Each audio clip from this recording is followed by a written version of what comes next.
Hi! வணக்கம் உறவுகளே! எல்லாரும் எப்படி இருக்கீங்க? நல்லா இருக்கீங்களா?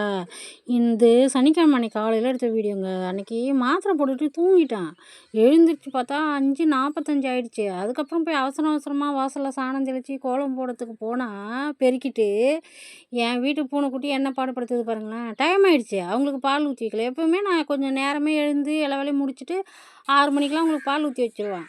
அந்த டைமுக்கு பால் ஊத்தி வைக்கலன்னு, அவன் என்ன பாடுபடுத்துறான் பாருங்களேன். என்ன கோலம் போட சொல்லியே விடல. பார்த்தீங்களா? எப்படி குறுக்க படுத்துக்கிட்டு போராட்டம் பண்ணுறான்னு. இப்படி தான் இவன் டார்ச்சர் பண்ணுவான். அவனுக்கு தேவை அந்த டைமுக்கு பால் ஊத்தி வச்சிரணும். இருந்தா தானே கோலம் போடுவ. இப்போ என்ன பண்ணுவேன்னு எப்படி பரபரப்பான்னு படுத்துருக்கான் பாருங்களேன். அப்போவாவது நான் எழுந்திரிச்சு வரேனான்னு பால் ஊத்தி வைக்கிறதுக்கு திரும்பி திரும்பி பார்த்துட்டு படுத்துருக்கான். எழுந்திரிக்கவே மாட்டேன்ட்டான்.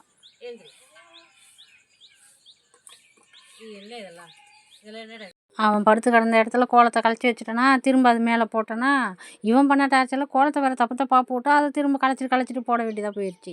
அந்த கோலத்தை முடிக்க சொல்லி எனக்கு விடவே இல்லை. படாப்படுத்துறான். வேறு யார்ட்டையும் போய் அப்படி பண்ணவே மாட்டான். என்கிட்ட மட்டும்தான் வந்து அப்படி அடம் பிடிப்பான். பால் ஊற்றி வச்சா குடிச்சிட்டு அப்புறம் எங்கேயா போயிடுவார்.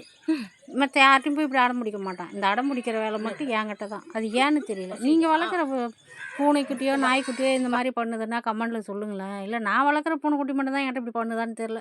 சரி, வேறு வீடியோவில் பார்க்கலாம். ஓகே, பாய். ஹாய்! வணக்கம் உறவுகளே! எல்லோரும் எப்படி இருக்கீங்க? நல்லா இருக்கீங்களா?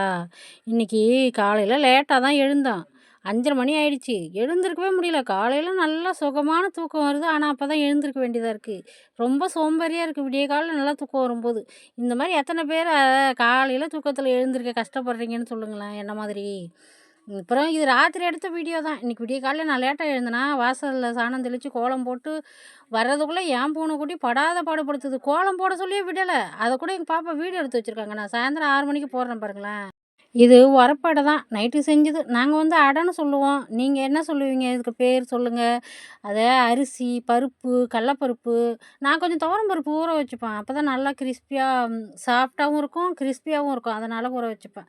ஊற வச்சு ஒரு 2, 3 மணி நேரம் கழுவிட்டு நல்லா ஊற வச்சு, அரைக்க போகும்போது அதில கொஞ்சம் பூண்டு, பெருஞ்சீரகம், உப்பு, காஞ்ச மிளகாய் எல்லாத்தையும் போட்டு அரைச்சு எடுத்துக்குவேன். அதுக்கப்புறமா அதில நான் வழக்கம் போல தான் முருங்கைக்கீரை அது வந்து வேணும்னா சேர்த்துக்கலாம். நான் என் பசங்களுக்கு ஏதாவது ஒரு விதத்தில முருங்கைக்கீரை குடுக்கணுங்கிறதுனால அதில போட்டுருவேன். முருங்கைக்கீரை, வெங்காயம் எல்லாத்தையும் போட்டு அடை ஊத்தி எடுக்க வேண்டியது தான். இதுக்கு வந்து தேங்காய் சட்னி வச்சு சாப்பிட்டா செம்ம டேஸ்ட்டா இருக்கு. நீங்க வேணா இந்த அடையில முருங்கைக்கீரை ட்ரை பண்ணி பாருங்களேன். இது வந்து யாரும் போட்டு செய்ய மாட்டாங்க. நான் போட்டேன். ஆனா, அந்த முருங்கைக்கீரை சேர்த்து அந்த தேங்காய் சட்னி கூட சாப்பிடும்போது இந்த அடை செம்ம டேஸ்ட்டா இருக்கு. நீங்க ட்ரை பண்ணி பார்த்துட்டு சொல்லுங்க எப்படி இருக்குன்னு. நான் இன்னைக்கு காலையில கூழ் குடிச்சேன். நேத்து ஆடி மொத வெள்ளியே எங்களுக்கு கூழ் கிடைச்சுது அம்மனோட அருளால. நேத்து குடிக்கல. காலையில தான் குடிச்சேன். யாரெல்லாம் கூழ் குடிச்சீங்கன்னு சொல்லுங்க. ஓகே, பாய். ஹாய்! வணக்கம் உறவுகளே! எல்லாரும் எப்படி இருக்கீங்க? நல்லா இருக்கீங்களா? இன்னைக்கு ஸ்பெஷல் மிக்சர் தான் செய்ய போறேன். அது எப்படி செய்றதுன்னு உங்களுக்கு காமிக்கிறேன். ஈஸியா செய்யலாம். 1 கப்பு கடல மாவு, 1/2 கப்பு அரிசி மாவு, கொஞ்சமா கார்ன்ஃப்ளவர் மாவு, அது கூட பெருங்காயத்தூள் கொஞ்சம், உப்பு கொஞ்சம், தனி மிளகாத்தூள் கொஞ்சம். இது எல்லாத்தையும் சேர்த்து சப்பாத்தி மாவு பதத்தில கெட்டியா பெசஞ்சு எடுத்துக்கணும். அது இந்த இடியாப்பம் செய்ற அச்சு இருக்கு இல்லையா? சின்ன சின்னதா ஓட்டை இருக்கும். அதில போட்டு புழிஞ்சு எடுத்துக்க வேண்டியது தான். இதுதான் இந்த ஓமப்பொடி செய்கிறதோட மெத்தட் இப்படி தான். ஈஸியா தான் இருக்கும். வீட்ல எல்லாருமே ட்ரை பண்ணலாம். கடையில வாங்கி குடுக்குறத விட இந்த மாரி செஞ்சு குடுத்தீங்கன்னா, பசங்களும் விரும்பி சாப்பிடுவாங்க. நல்லா டேஸ்ட்டா இருக்கு. நம்ம பயப்படவும் தேவையில்ல. நம்மளே கைப்பட செஞ்சு குடுத்தா நமக்கு ஒரு சந்தோஷம் இல்ல பசங்க சாப்பிடும்போது. நான் என் பசங்களுக்கு அப்படி தான் செஞ்சு குடுத்தேன். இது கூட இந்த சேமியா இருக்குல்ல, இந்த பாயாசத்துக்கோ உப்புமாக்கோ செய்கிற சேமியா இருக்கு. அது 1 கப்பு பொரிச்சு சேர்த்துக்கலாம். அது நம்ம விருப்பம் போல தான்.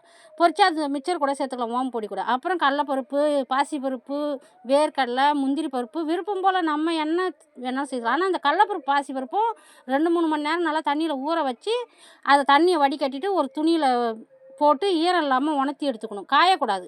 உணர்த்தி எடுத்து அத எண்ணெயில பொரிச்சு அந்த மிக்சர் கூட சேர்த்துக்க வேண்டியது தான்.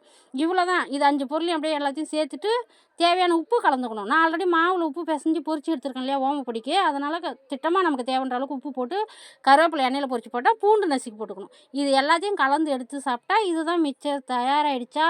சூப்பரா இருந்தது. நானே விறகடுப்புல செய்றதுக்கு பயந்துட்டே செஞ்சேன். செம்ம டேஸ்ட்டு. என் பசங்களும் "எப்படிம்மா இப்படி ஈஸியா செஞ்சுருக்க? சூப்பரா இருக்கு" அப்படின்னு சொல்லி சொன்னாங்க. நீங்களும் இத ட்ரை பண்ணி பார்த்துட்டு கமெண்ட்ல சொல்லுங்க. ஓகே, பாய். ஹாய்! வணக்கம் உறவுகளே! எல்லாரும் எப்படி இருக்கீங்க? நல்லா இருக்கீங்களா? நேத்து ஹாஸ்பிட்டல் போறேன்னு சொன்னேன்ல, அங்க போனா பிபி, சுகர் எல்லாம் நார்மலா இருக்குதாம். அந்த பிளட் லெவல் தான் கொஞ்சம் கம்மியாக இருக்குது, நல்லா சாப்பிடுங்க, டீ குடிக்கிறதெல்லாம் கம்மி பண்ணிக்கோங்க அப்படின்னாங்க. அவங்க சொல்லும்போது ஊன்னு கேட்டுக்கிட்டு வெளியில் வந்துட்டேன். வந்தோடனே எங்கள் வீட்டுக்காரில் கடையில் போய் கொஞ்சம் பொருள் வாங்கினாரா, அப்படியே எனக்கு ஒரு பாக்கெட் பால் வாங்க ஒரு மாதிரியா இருக்குது, வீட்டுக்கு போனது டீ போட்டு குடிக்கணுன்னே இவர் இப்படி மேலேயும் கீழேயும் பார்த்தாரு. அதெல்லாம் நான் கண்டுக்கவே இல்லையா, எனக்கு தேவை டீ குடிக்கணும். பால் வாங்கி கொடுத்தாலே கொடுத்த அப்படின்னு வாங்கிட்டு தானே வந்தேன். வந்து வீட்டில் என் பொண்ணுக்கிட்ட கொடுத்து டீ போடுமாண்ணா, ஒரு நாளைக்கு எத்தனை டீ தாம்மா குடிப்பேன், இப்படி டீ பைத்தியமாயிட்டேன், மாறவே மாட்டியா அப்படின்னு அவங்க ஒரு பக்கம் திட்டுறாங்க. யார் திட்டினாலும் சரி, அசிங்கப்படுத்தினாலும் சரி, என்னோட குறிக்கோள் டீ குடிச்சே ஆகணும், அது மட்டும்தான். இந்த குடிக்கிறவங்களையும் டீ குடிக்கிறவங்களையும் மாற்றவே முடியாது அவ்வளோ சீக்கிரத்துலன்றது கரெக்டு தான். என்னாலலாம் ஒரு நாள் டீ இல்லாத வாழ்க்கையை நினச்சி பார்க்கவே முடியலப்பா. பைத்தியம் ஆயிடுவோம் போல். என்ன மாதிரி எத்தனை பேர் டீ பைத்தியம் இருக்கீங்கன்னு சொல்லுங்களேன் கமெண்டில்.